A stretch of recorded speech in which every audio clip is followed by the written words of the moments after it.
my esteemed sister and brother judges, Shri Prashant Singh, Advocate General, State of Madhya Pradesh, Shri Pushpendra Yadav, Deputy Solicitor General for the Union of India, Shri D.K. Jain, President, High Court Bar Association, Jabalpur, Shri Pawan Pathak, President, High Court Bar Association, Gwalior, who is present with us online, Shri Aditya Adhikari, General Secretary of the Senior Advocates Council, Jabalpur, Shri Anil Kare, President, High Court Advocates Bar Association, Jabalpur,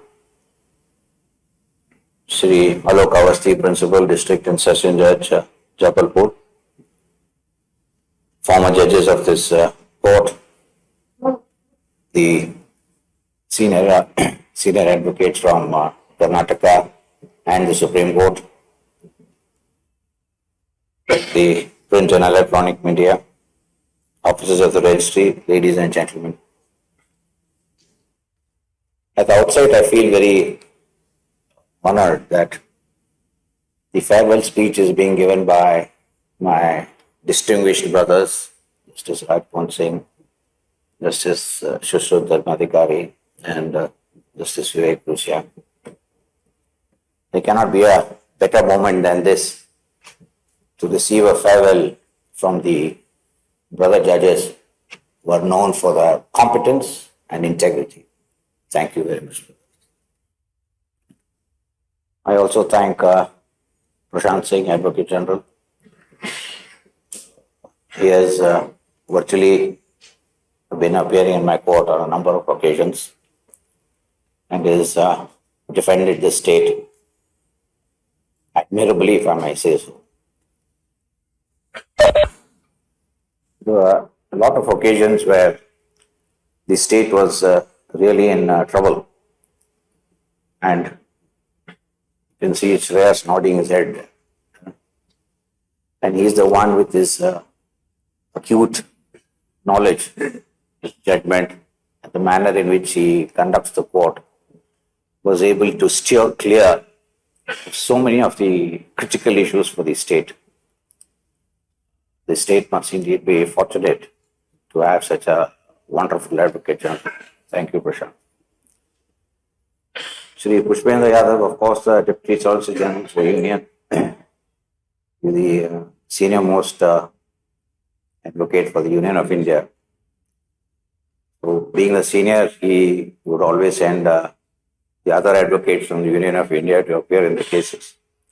But whenever we found a difficulty in handling the case, he would always call Pushpendra Yadav to assist us. And with his usual capacity, he would just open the file and explain the entire case to us, which made us decide the case more fruitfully. Shri Pawan Pathak, the President of the High Court Bar Association, Gwalior, who is online, he was very helpful with the inauguration of the High Court building at the District Court building at Gwalior. A lot of enthusiasm shown by him. Really grateful to him for that.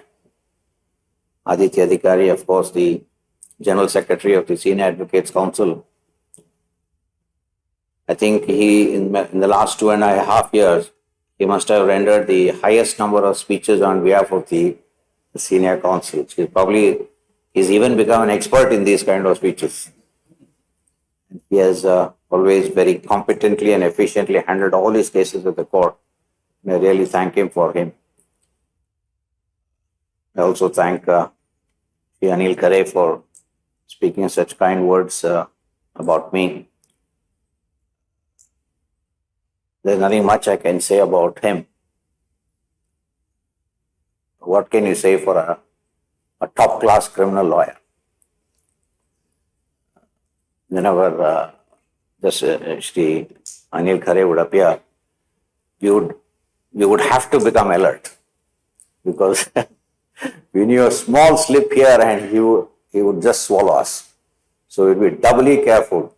And it was such an honor, and we felt so proud of the Madhya Pradesh Bar that here is a man who's top class in his work. We really appreciate all your assistance for us. Thank you very much.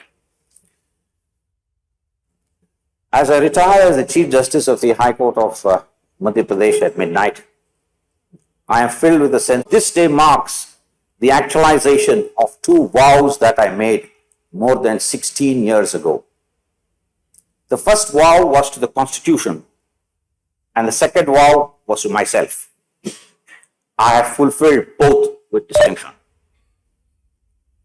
The first vow is the oath that I took with God as my witness, to bear true faith and allegiance to the Constitution of India, to uphold the Constitution and its laws, and to perform my duties to the best of my ability, knowledge, and judgment, without fear or favor, affection or ill will. I can proudly say that in each of these 16 years and in every action that I have undertaken over the last 16 years, the Constitution has been my sole guiding light. On the judicial side, I have disposed of more than 65,600 cases in my entire tenure. This is probably one of the highest disposals by any judge or chief justice in the country, if not the highest. In Madhya Pradesh itself, in 538 working days, there has been a disposal of more than 17,700 cases, which includes 5 cases which were 25 to 30 years old, 139 cases which were 20 to 25 years old, 586 cases which were 15 to 20 years old, 649 cases which were 10 to 15 years old, 2,970 cases which were 5 to 10 years old, and 13,350 cases which were pending for more than 5 years.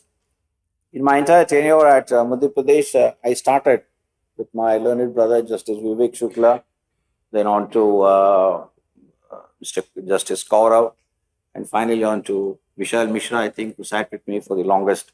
So due credit should also be given to my learned brother judges. I've always said that work on the judicial side is crucial, but work on the non-judicial side is equally important, since it is that which can bring about systematic and much needed changes in the justice delivery system. I can confidently say that the work done by me on the administrative side as well probably has none to a few parallels in this country. I have got about positive and far-reaching systemic changes in the justice delivery systems of each state that I have served at, be it at Karnataka, Uttarakhand, Himachal or Madhya Pradesh. I could delve into work done at each of these states, but I'm afraid we will be speaking for hours. So I will recount only a few of the many important things that I have undertaken as the Chief Justice of the High Court of Madhya Pradesh, where my contribution has been the greatest. To begin with, I conceptualized and implemented the 25 debt scheme soon after taking over as the Chief Justice here. Old cases were not being accorded hearings for years and pendencies were increasing on a daily basis with no respite. The scheme was launched to ensure hearings on a regular basis and consequent disposals at the district courts across Madhya Pradesh. The scheme has been in place for over 2 years and 8 months now and has yielded outstanding and historic results. The oldest case to be disposed of was from the year 1962. Had it not been for this scheme, this case would have remained pending for over 61 years and would have continued to remain pending. One case pending from 1964, 2 cases from 1966, 1 case from 1969, 3 cases from 1976, 4 cases from 1977, 5 cases from 1978, and countless others were disposed of under this scheme. 17 cases over 45 years old, 25 cases which were 41 to 45 years old, 36 cases which were 36 to 40 years old, 76 cases which were 31 to 35 years old, 182 cases which are 26 to 30 years old, 1,035 cases which were 21 to 25 years old, and many more were disposed of at regular hearings. The results of the 25 debt scheme are well known to all. The scheme has received the highest of commendations from the President of India, Srimati Draupadi Murmu, who not only praised the scheme, but also insisted that the scheme should be continued.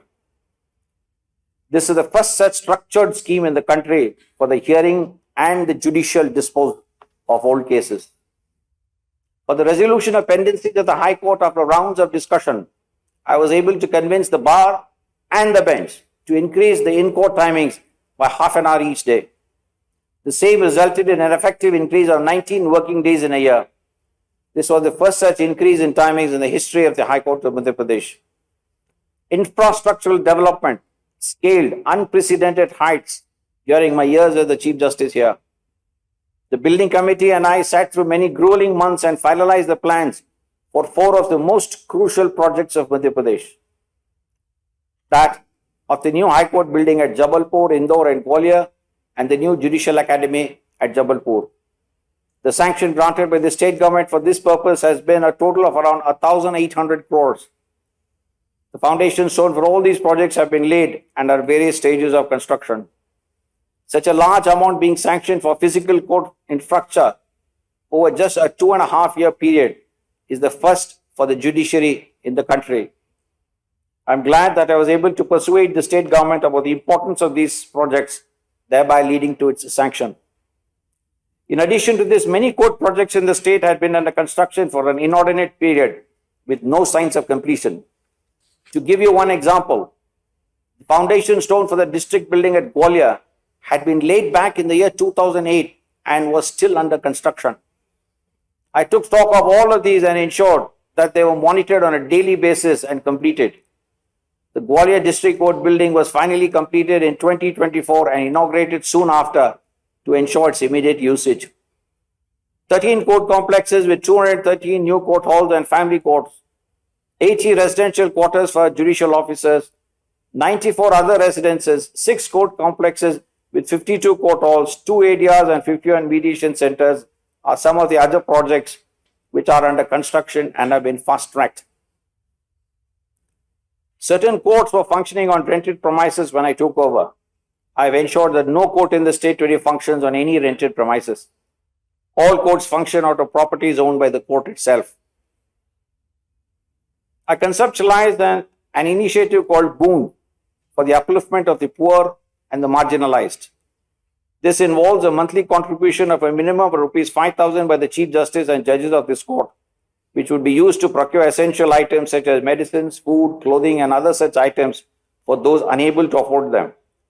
As of April 30th, 2024, an aggregate sum of over 12 lakhs has been collected and utilized for the poor. The President of India congratulated this particular scheme on a public forum as well. It is the first time that such an initiative in the country was involved the contribution by the judiciary at an institutional level from their personal funds. In order to promote the development of young advocates, I instituted a training program for advocates with less than 5 years of experience. Tailor-made programs with different syllabi were designed for those practicing in the High Court and the district courts.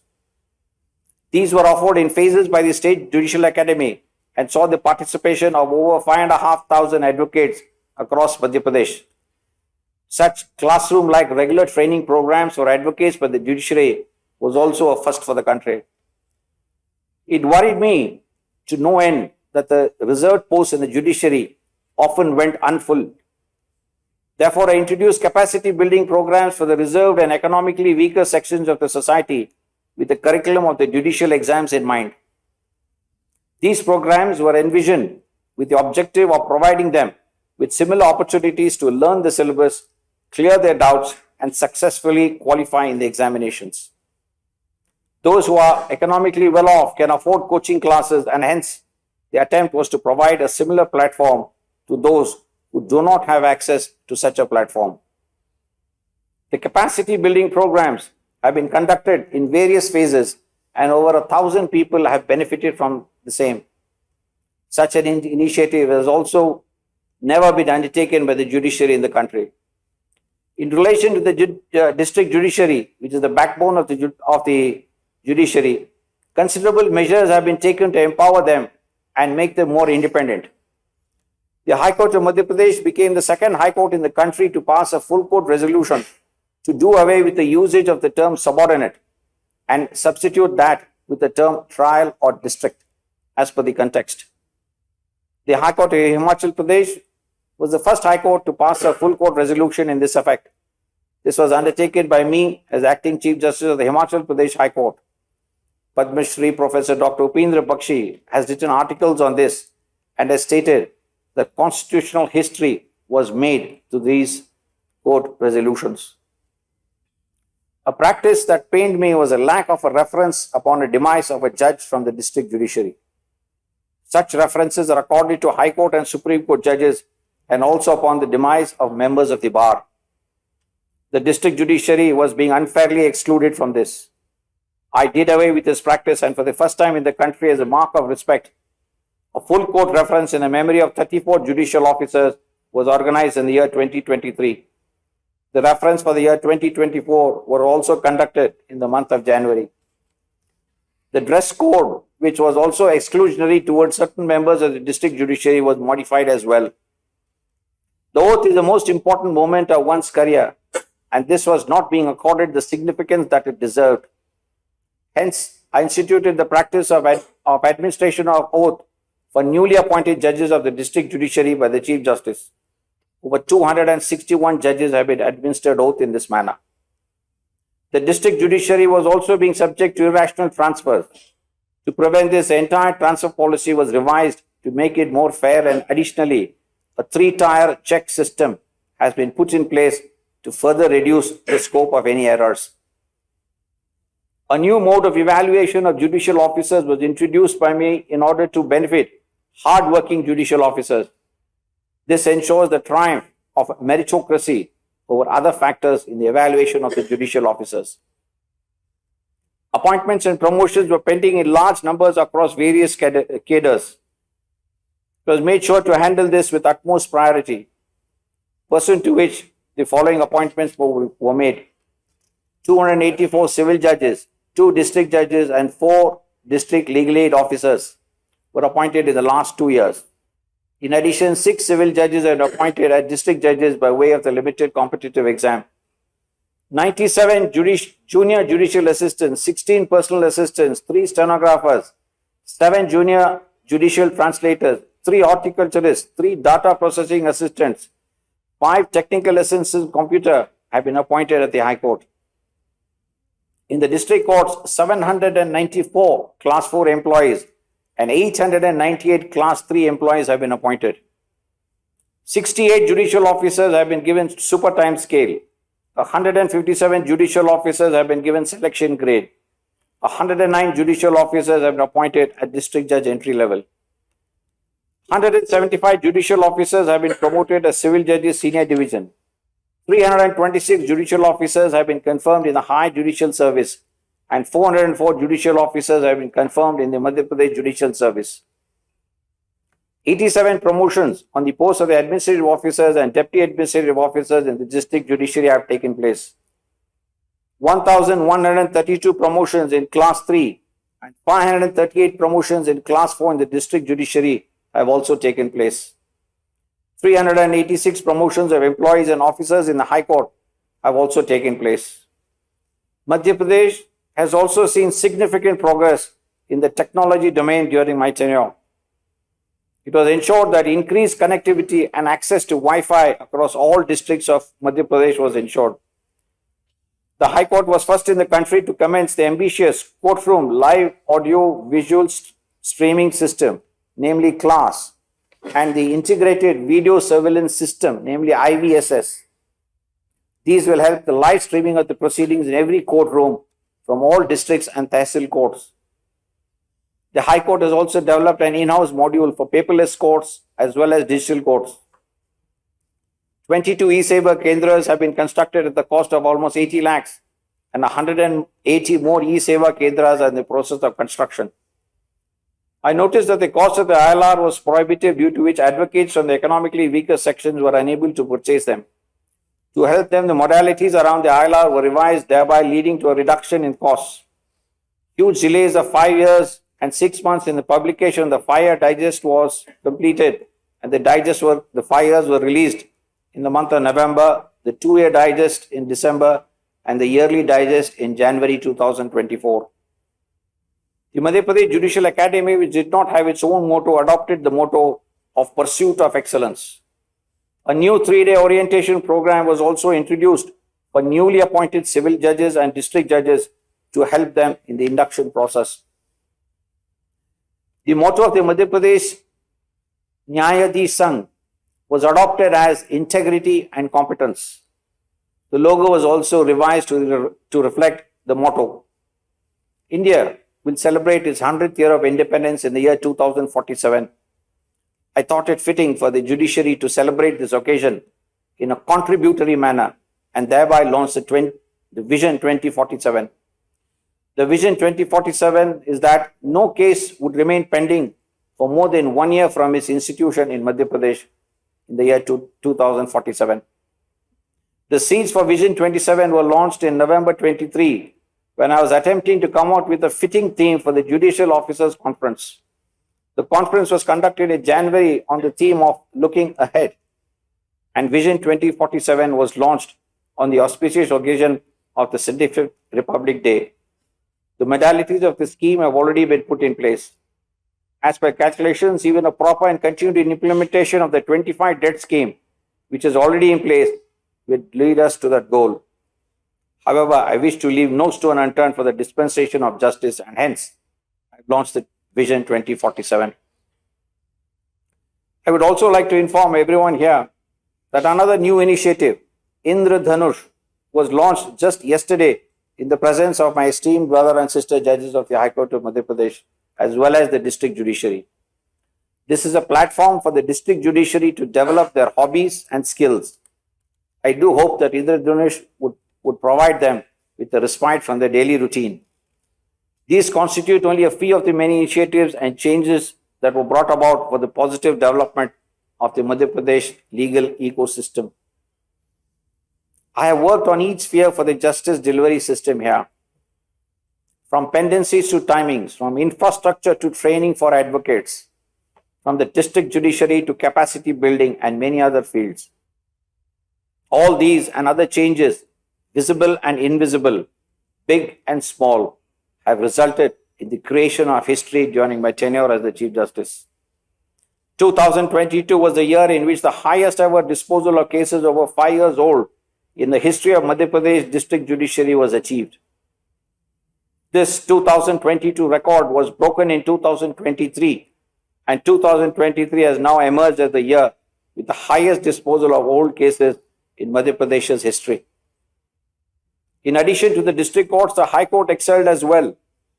In 2023, the High Court achieved the highest ever disposal of cases in the history of the High Court of Madhya Pradesh. The figures for 2024 up to May 2024 already look promising due to the measures put in place and are likely to result in 2024 being a historic year as well. I could not be more proud. What more does the Chief Justice want? To be able to say that my efforts resulted in the creation of history is indeed something that I will cherish for the rest of my life. How many people have had the privilege of proclaiming that? There is nothing more that the Chief Justice can ever hope for. It gives me unparalleled joy. Cases pending for 61 years, buildings pending for 16 years. I could have done nothing. I could have let the status quo continue. Cases would remain pending for 61 more years. Buildings would continue to remain under construction forever. It would have made no difference to my life. As the Chief Justice, you always have a choice. Do you serve the Constitution or do you serve the congregation? Serving the Constitution takes you nowhere on a personal level, apart from giving you the satisfaction of having done the right thing. Serving the congregation, on the other hand, can get you to places. I was transferred from Karnataka to Uttarakhand to be made the Chief Justice there. I was not. I was then transferred from Uttarakhand to Himachal Pradesh to be made a Chief Justice there. I was not. I was then finally elevated as the Chief Justice of the High Court of Madhya Pradesh. These transfers were expected to rattle me, but they did not. I did the opposite. I have made long-lasting contributions in each of these places, including my short 4 to 5 month stint as acting Chief Justice of Uttarakhand as well as Himachal Pradesh. I have served the land of Vidya, Himachal, Yamuna, Ganga. I have truly served India and I am blessed for these opportunities. There are people who have spent months and years trying to negatively affect my career. They have failed miserably because I have undertaken what no other Chief Justice or judge in the country has been able to undertake. They will never be able to rival my accomplishments, no matter how hard they try. I urge them now to focus more on their own lives instead of on mine. I can say a lot at this juncture.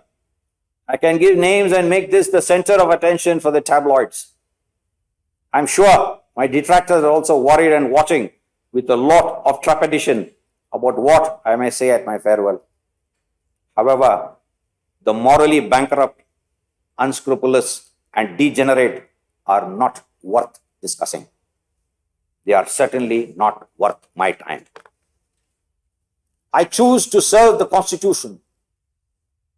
I choose to do the right thing even at my own cost, because that is what is expected of a judge, and that is what is expected of a Chief Justice. That is what is expected of a man with values. That is what distinguishes a man or a woman from an animal. Principles precedes positions. This is an adage that I live by. I chose to serve the 9 crore people of Madhya Pradesh over the 9 or 90 odd people who wanted to use the court for their personal benefits. During my tenure here, multiple people have tried to influence the workings of this court.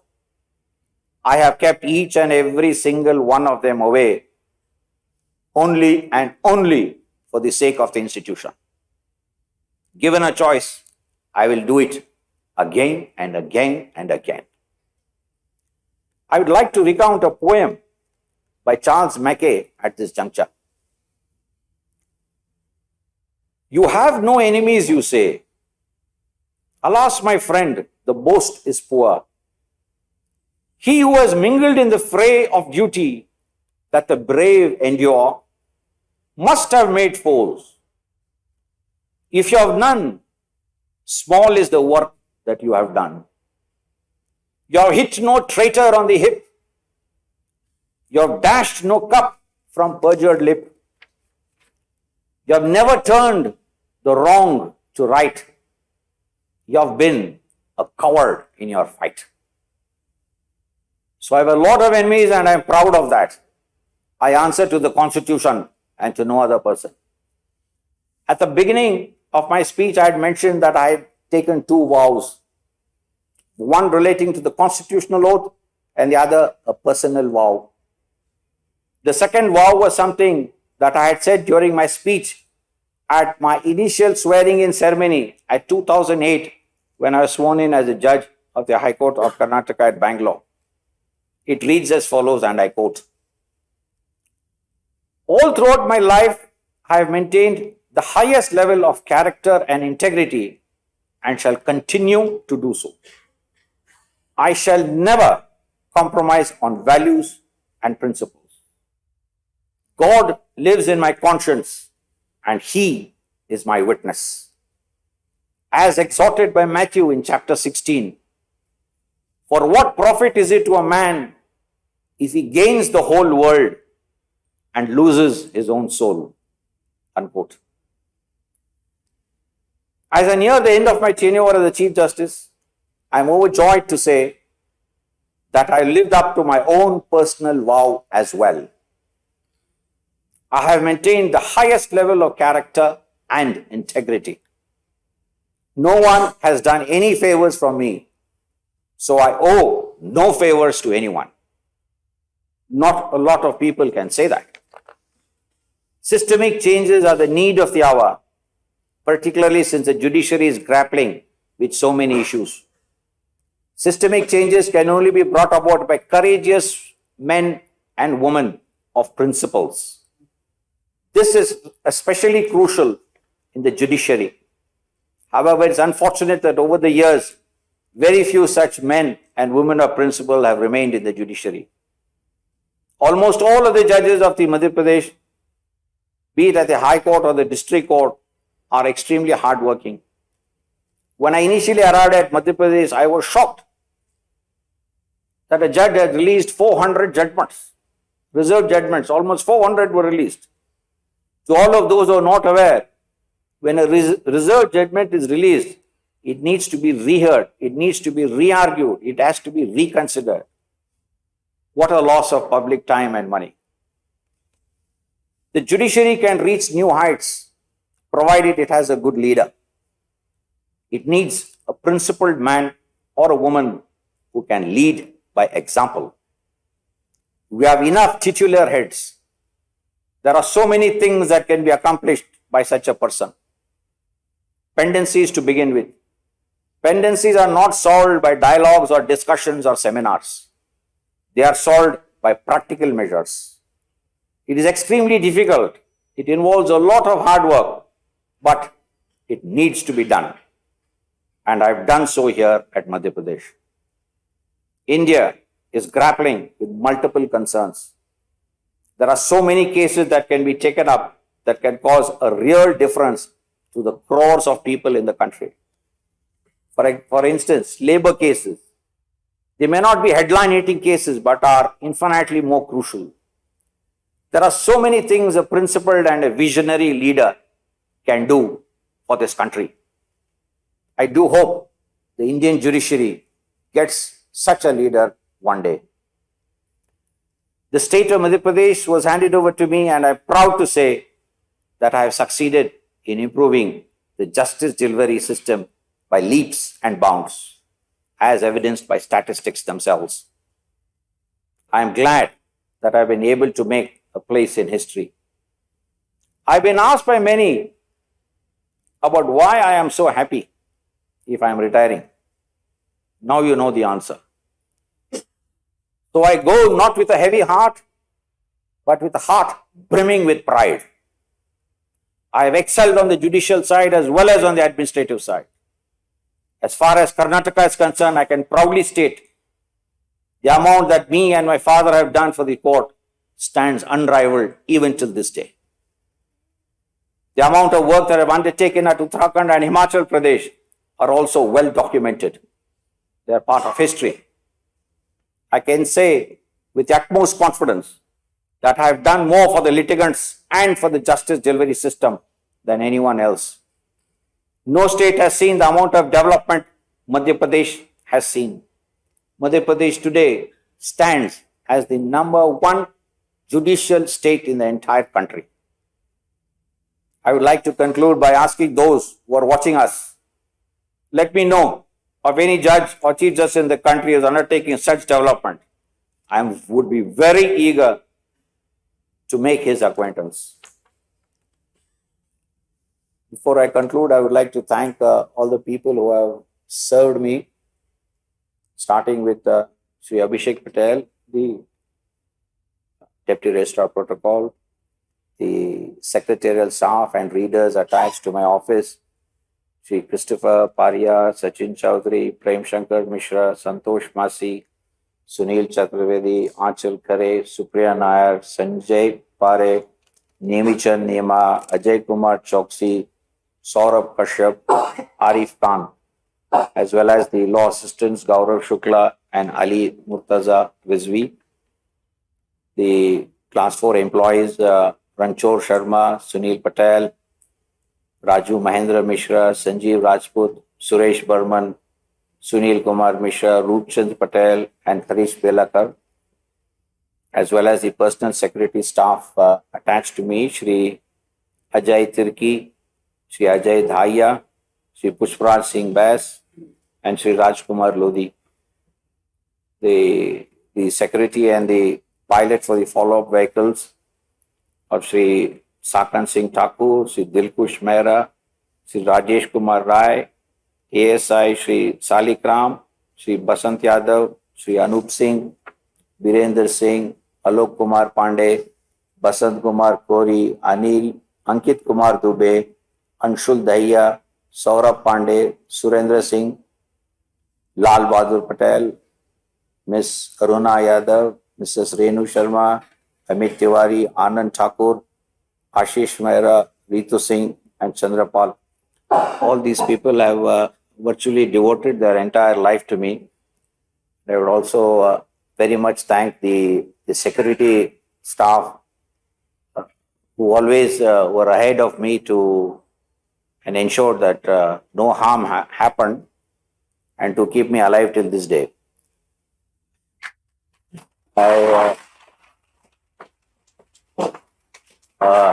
A very special thanks to the High Court doctor, Srimati Sonali Thakre, and as well as doctors at the Jabalpur Hospital, Deepak Behrani and Rajesh Dhiravani, for keeping me hale and hearty. We always keep doing our work and forget about the people who help us. These are the people who make your life more comfortable. These are the people who need to be recognized. They're as much important as any other person here. And of course, the Registrar General and the other officers of the registry. A very special group of registrars who have been the most harassed in the last 2.5 years. With the constant demands of the bar that cases are not being listed, that is not happening. These people have worked overtime. It's very easy to make comments and get away with it. But nobody seems to realize what work the registry does. The registry sits here till almost 12 o'clock in the night to make sure that life is comfortable for the advocates. A very special thank you to all of you. Wish you all the very best. Goodbye.